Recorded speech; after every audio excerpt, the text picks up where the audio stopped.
Hello. இன்னைக்கு நம்ம எந்த மூவி பற்றி ரிவ்யூ கொடுக்க போகிறோம்னா டிஎன்ஏ. இதில் அதர்வா, நிமிஷா, ரமேஷ், ரித்திகா அப்படின்னு நிறைய ஆக்டர்ஸ் நடிச்சிருக்காங்க. இது டைரக்டர் நெல்சன் வெங்கடேஷ் அவர் டைரக்ட் பண்ணியிருக்காரு. ஒரு ஆக்ஷன் த்ரில்லர் மூவி. ஸ்டார்ட் ஆகுறதே ஒரு கிட்னாப் சீன்லேருந்து ஸ்டார்ட் பண்ணுறாங்க. அதுக்கப்புறம் ஹீரோயினோட என்ட்ரன்ஸ். ஹீரோ ஒரு பிரேக்கப் ஆன பர்சனாக காட்டுறாங்க. அதுக்கப்புறம் ஹீரோயினுக்கு ஒரு சின்ன ப்ராப்ளம் இருக்குது, மைனர் ப்ராப்ளம். ஆனால் இதில் ஹீரோயினை மேக்ஸிமம் ஆஃப் எல்லாருமே அடித்து பைத்தியம்னு சொல்லுவாங்க. ஆனால் மேக்ஸிமம் ஆஃப் இங்கே இருக்கிறவங்க எல்லாத்துக்குமே அந்த மாதிரி பொண்ணு வேணும்னு தான் யோசிக்கிறோம். ஏன்னா ஃபஸ்ட்டு மேரேஜுக்கு அதுக்கப்புறம் பார்த்திங்கன்னா அவங்க ரெண்டு பேர்த்தோட லவ் சீன்ஸ் எல்லாம் சூப்பராக இருக்கும்.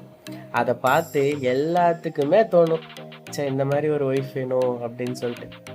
அதுக்கப்புறம் ஒரு பாட்லேயே அவங்களோட லைஃப் ட்ராவல் ஆகிறத காட்டுவாங்க. இதுக்கப்புறம் தான் மூவியோட ஜானரே ஸ்டார்ட் ஆகுது. அதுக்கப்புறம் ஒவ்வொரு சீனும் திக் மூமெண்ட் தாங்க. அதுலேயும் ஒரு பாட்டி ஒன்று வரும், வெறும் கட்டப்பையை வச்சே சீன் பை சீன் மிரட்டிடுச்சு. மஸ்ட்டு வாட்ச் ஃபிலிமுங்க. அதை சீன் பை சீன் நீங்கள் தேட்டரில் பார்க்கும்போது அந்த பிஜிஎம்மோட மிரட்டி விட்டுருப்பாங்க. கண்டிப்பாக பாருங்கள்.